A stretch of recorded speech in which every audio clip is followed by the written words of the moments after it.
안녕하세요, 정전무입니다. 오늘 시간은 HMM, 흠슬라라고도 하죠. HMM에 대해서 주가 전망 시간을 가져보도록 하겠습니다. HMM을 매도하는 게 좋을까요? 아니면 계속 보유하면서 나중에 좀 하락을 하는 구간에서는 뭐 추가 매수라든지 신규 매수가 좋을지, 그 부분에 대해서 한번 살펴보면서 같이 공부를 하는 그런 시간을 가져보도록 하겠습니다. HMM 주식과 동국제강, 그리고 한국조선해양까지 이렇게 경기민감 주식으로 같이 함께 달렸던 그런 주식들 주가를 비교해 놓은 비교 차트인데요. HMM이 참 정말 높은 상승률, 그죠? 높은 상승률, 그리고 지금 이 시세를 봤을 때도 제일 세개 종목 중에서도 제일 마지막에 지금 꺾여서 쉬고 있죠. 그래서 결국은 강한 시세까지 그렇게 보여준 주식인데, 지금 이 비교 차트를 보면은 느낄 수 있는 게 종목에는 문제가 없다. 종목에는 문제가 없고, 어떻게 생각하면 좋으냐. 주식시장의 순환이라고 들어보셨죠? 주식시장의 순환, 시세의 순환. 계속해서 한 종목이 달리던 종목이 계속 쭉 달리지는 않고 돌면서 순환하면서 그렇게 돌기 때문에 순환하면서 상승을 해왔던 그런 흐름들이 있었기 때문에 주식시장의 순환, 그러니까 주식시장의 순환, 주식시세의 순환, 그리고 주식시세의 원리, 많이 급등을 하면 조정이 온다. 이런 구간에서도 상승 조정, 상승 조정, 그죠? 이런 구간에서도 상승 조정, 상승 조정. 이렇게 해서 주식 시세의 원리를 생각해 보는 게 더 투자에 도움이 되지 않을까, 그렇게 생각을 해보고요. 오늘은 맨 먼저 지금 비교 차트를 살펴봤는데, 다시 한번 더 HMM 주가 차트를 보면은 HMM 지금 보면은 인기가 많이 줄었습니다. 이게 보십시오. 이렇게 하락하면서 거래량이 줄죠. 인기가 이렇게 점점 줄고 있다. 그래서 결국 아까 전에 말씀을 드린 주식 시세의 원리, 이런 이평선들이 확산을 했다가 수렴하는 그런 구간, 확산을 했다가 수렴하는 구간, 그런 구간을 지금 지나고 있는 걸로 그렇게 생각이 되죠. 보여지기도 하고요. 그래서 차트로 봤을 때도 HMM 주식 조금씩 이렇게 인기가 투자자들한테서 인기가 조금씩 줄고 있다, 그렇게 보여지고, HMM 관련해서 뉴스를 한번 살펴보면은 실적보다는 이렇게 내부적인 문제, 조금 안 좋은 얘기죠. 그래서 크게 보면 어떻게 보면 악재입니다. 해수부 산업은행에 HMM 임단협 중재안 제시한 바 없다. 그래서 임금 협상이 잘 안 되고 있다. 이렇게 해서 좀 안 좋은 뉴스가 나왔고요. 또 이렇게 보면 사상 최대 실적에도 HMM은 내후 외환이다.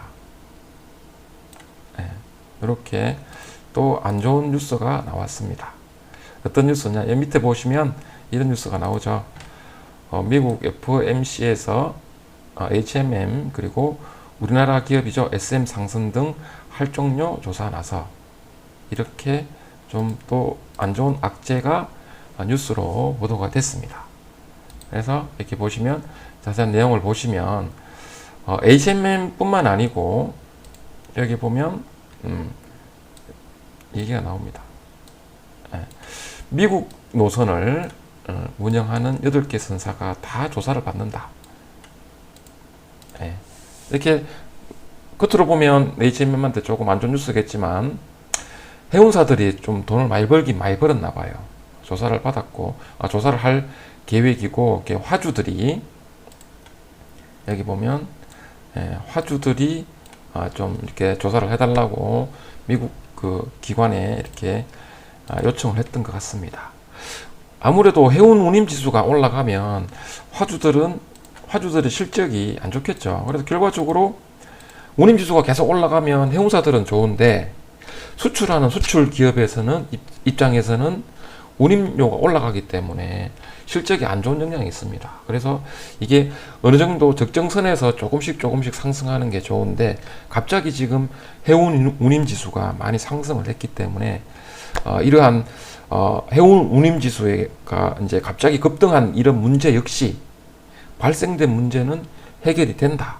이게 조금씩 적정한 단계를 거치면서 자연스럽게 상승하는 거는 좋은데 갑자기 이렇게 문제가 생겼기 때문에 이러한 문제도 하지만 이러한 문제들도 결국은 해결이 되겠죠.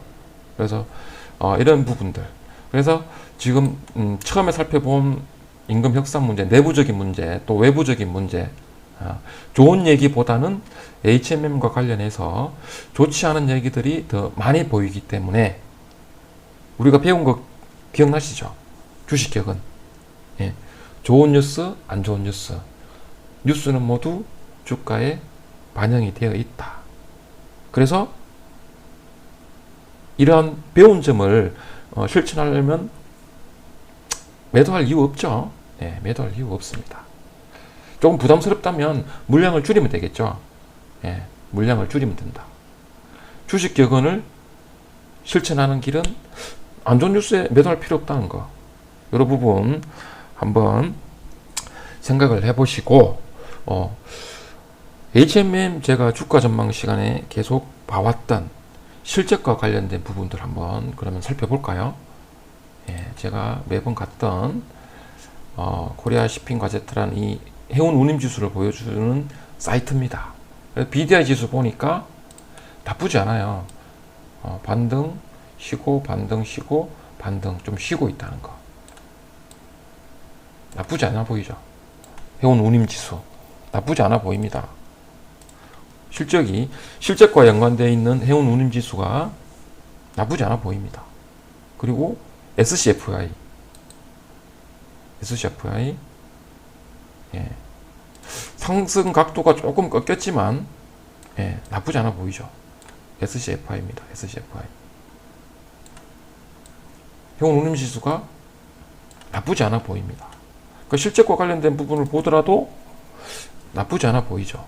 그럼 매도할 이유보다는 그냥 보유하는 게 더 낫지 않을까 그렇게 생각이 됩니다. 예. 또 다른 쪽으로 주식 투자할 때 보면은 여러 가지 부분을 생각을 해야 된다 그랬죠. 그래서 또 다른 부분 예. HMM 주식을 사주는 또 세력이 있을까? 지금은 개인 투자자들이 이렇게 적극적으로 이렇게 매수를 해주고 있습니다. 하지만 주식시장에 또 큰 손이죠. 연기금이 4일 연속 또 매수를 해주고 있어요. 4일 연속 25만 주 이상. 25만 주면 4만 원 잡고 100억 이상이네요. 예. 엄청난 금액을 연기금을 사주고 있습니다.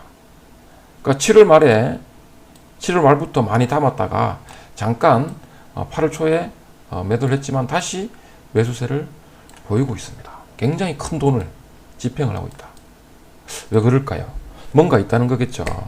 정확한 이유는 우리는 알 수는 없습니다. 8월 4일 날 굉장히 크게 기관 쪽에서 돈이 들어왔습니다. 정권, 투신 사무, 큰 굿즈를 집행하는 사무 쪽에서 굉장히 큰 돈이 한번 들어왔다가 좀 쉬고 있습니다.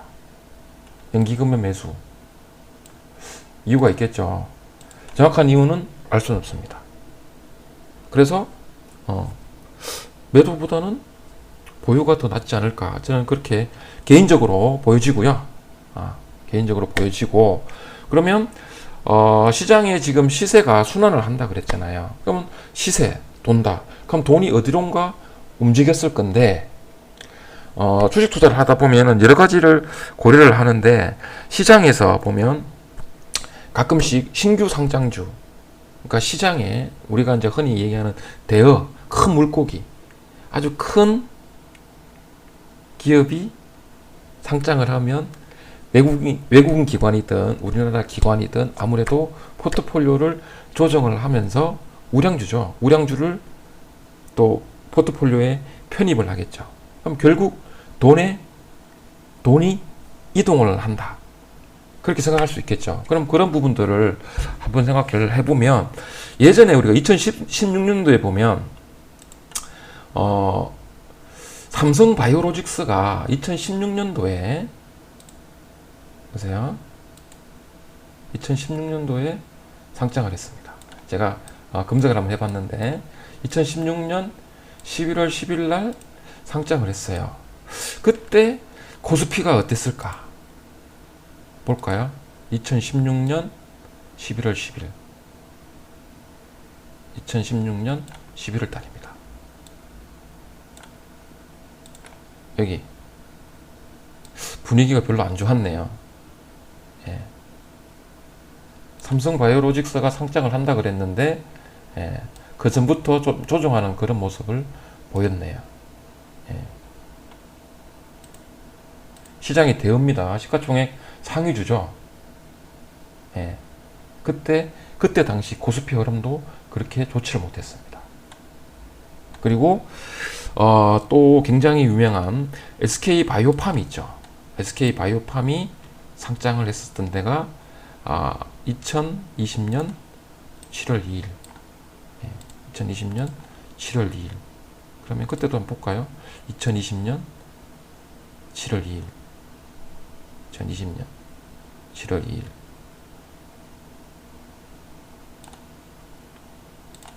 급락 맞고 상승하고 다시 횡보하는 그런 구간에서 이상하게 신규 상장 전에는 꼭 주가가 흔들렸네요. 예. 주가가 이렇게 흔들렸습니다. 신규 상장 부근입니다. 주가가 잘 상승하던 주가가 코스피가 흔들립니다. 여러 가지 이유가 있을 수는 있습니다. 근데 지금 살펴보는 거는 시장의 대여가 나왔을 때 그 전에 코스피의 분위기 그리고 이후의 분위기를 한번 찾아보는 거죠. 분석을 하는 겁니다. 돈의 흐름을 보기 위해서 돈의 흐름 시장의 대여가 나오면 외국인 기관, 우리나라 기관, 기관 투자 큰 세력들이 포트폴리오를 조정하면서 그 주식을 매수할 수도 있기 때문에 편입시킬 수도 있기 때문에 그런 부분들을 살펴보는 겁니다. SK 바이오팜 그리고 또 카카오 게임즈가 있죠. 카카오 게임즈는 2020년 9월 10일 날 상장을 했습니다. 2010년 9월 여기 이 부분입니다. 이 부분이죠. 이 부분입니다. 이 부분. 이 부분입니다. 잘 상승해오던 주식이 또 며칠 전부터 또 오십니다. 예. 네, 이런 부분도 꼭 한번 생각을 해보셔야 되고, 근데 이런 부분들을 왜 계속 제가 또 분석을 하게 됐냐면 8월 6일 날 카카오뱅크 굉장히 유명하죠. 카카오뱅크가 8월 6일 날 상장을 했습니다. 카카오뱅크 여기 밑에 부분 보시면 카카오뱅크에 대해서 얘기가 나옵니다. 상장하자마자 그냥 바로 시가총이 9위로 갔습니다. 굉장히 대형주죠. 돈이 많이 몰려갔겠죠. 8월 6일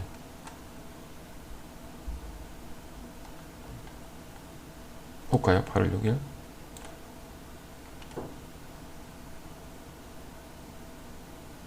여기입니다. 8월 6일 분위기가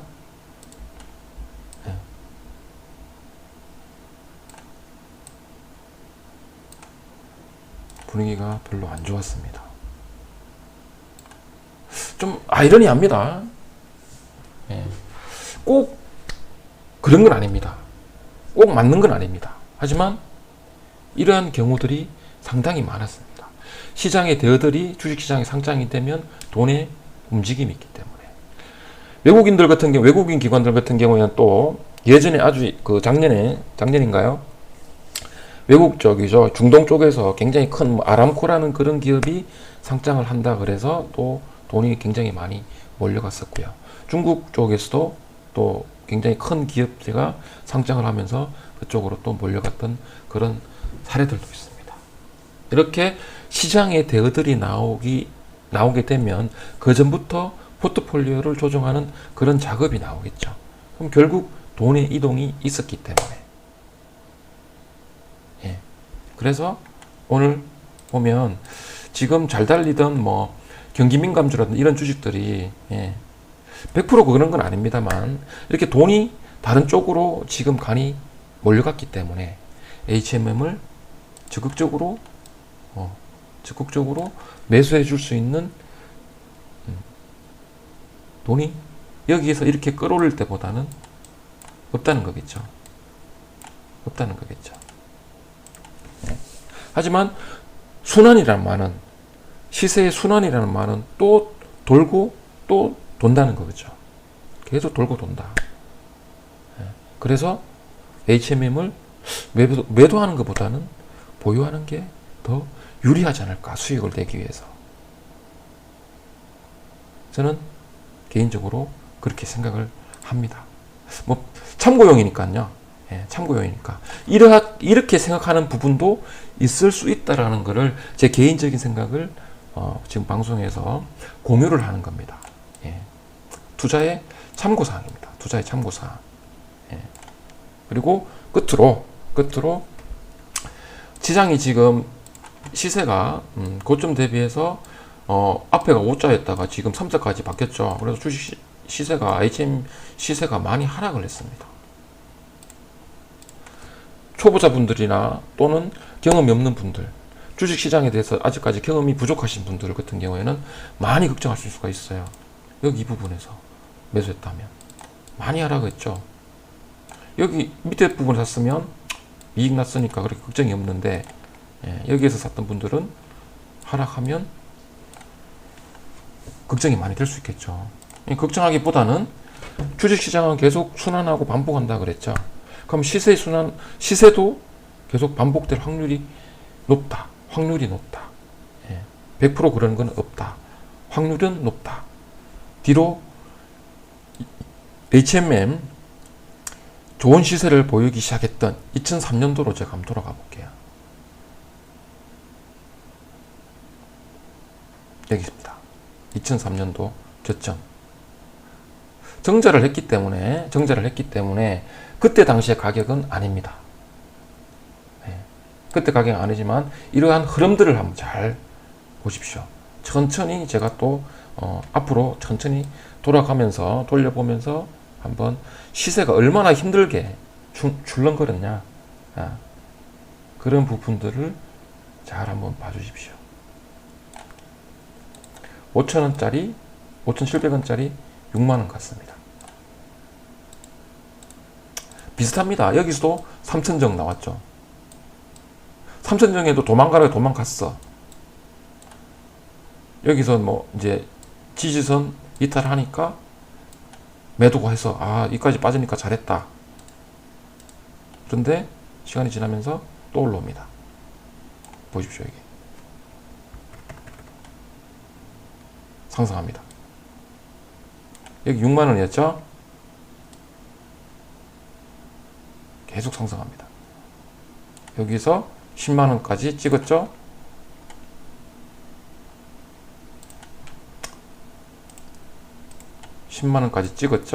여기도 그럼 또 3천정이겠네. 또 지지선 이탈하고 또 팔았어. 그러면 또 가보겠습니다. 계속 하락했습니다. 그러면 여기서 매도해서 잘했다. 매도를 잘했구나. 여기 보면 2005년도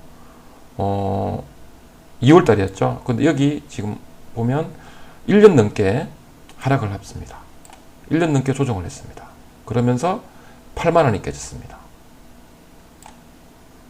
굉장히 지루하고, 하락하는 구간이 지루하고 답답하고 불안하고 더 빠지진 않을까. 그런데 상승을 또 합니다. 보십시오. 여기서 또 저점 찍고, 여기 뭐 상한가도 같네요. 상승할 때는 급등을 합니다. 또 출렁, 또 상승, 또 하락.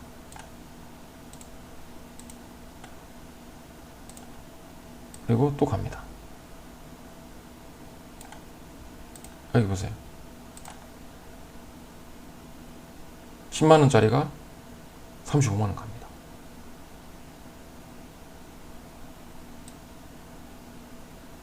이 과정이 힘들어도 너무 힘들죠. 반토막을 내면서 가니까. 그리고 개인 투자자들도 굉장히 힘들어하는 게 기간 조정입니다. 기간 조정. 가격 조정보다는 기간 조정. 이렇게 기간 조정을 겪는 사이에 다른 주식들은 막 이렇게 상승해서 올라가니까. 내가 가진 주식은 왜 안 오르는데 다른 주식들은 왜 올라갈까? 소외감, 실망감, 기간 조정을 겪으면서. 그래서 이러한 부분도 굉장히 변동성이 컸었다. 예. 이 무거운 주식이 이렇게 팡팡 날아가 버립니다. 그래서 5,700원짜리가 35만원 갑니다. 6,000원 잡고 36만원 잡고 얼마입니까? 그죠? 이겁니다. 이거.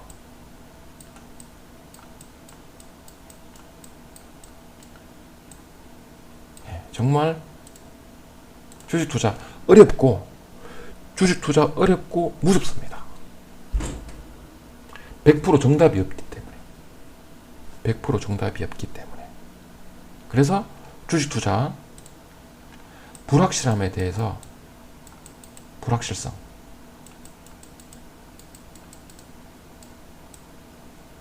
이 불확실성에 대해서 도전하고 견디고 인내한 투자자만이 이렇게 굉장히 큰 수익률을 보상받는 겁니다. 저점에서 잡아서 딱 고점에 파는 사람은 신이죠, 신.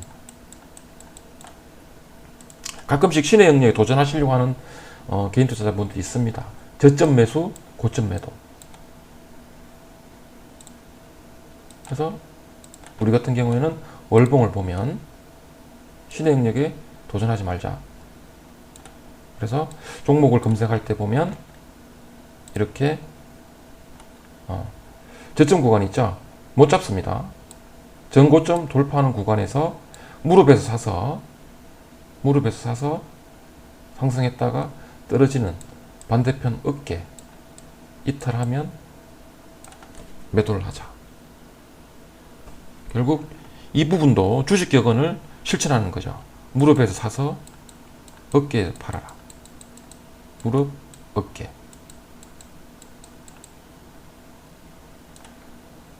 결국 몸통만 먹자. 몸통. 욕심 부리지 말자. 예. 저점 매수, 고점 매도. 그리고 또 내가 가진 주식은 계속 올라야 돼. 이러한 생각들을 조금만 바꾸셔가지고 주식 격언이라든지 그러한 부분들을 공부를 하고 그런 부분들을 실천을 한다면 HMM 주식 같은 경우에는 매도보다는 보유 쪽이 더 수익 나는데 도움이 되지 않을까, 저는 그렇게 생각을 하고요. 오늘 방송은 여기까지 하겠습니다. 지금까지 정진모였습니다. 고맙습니다.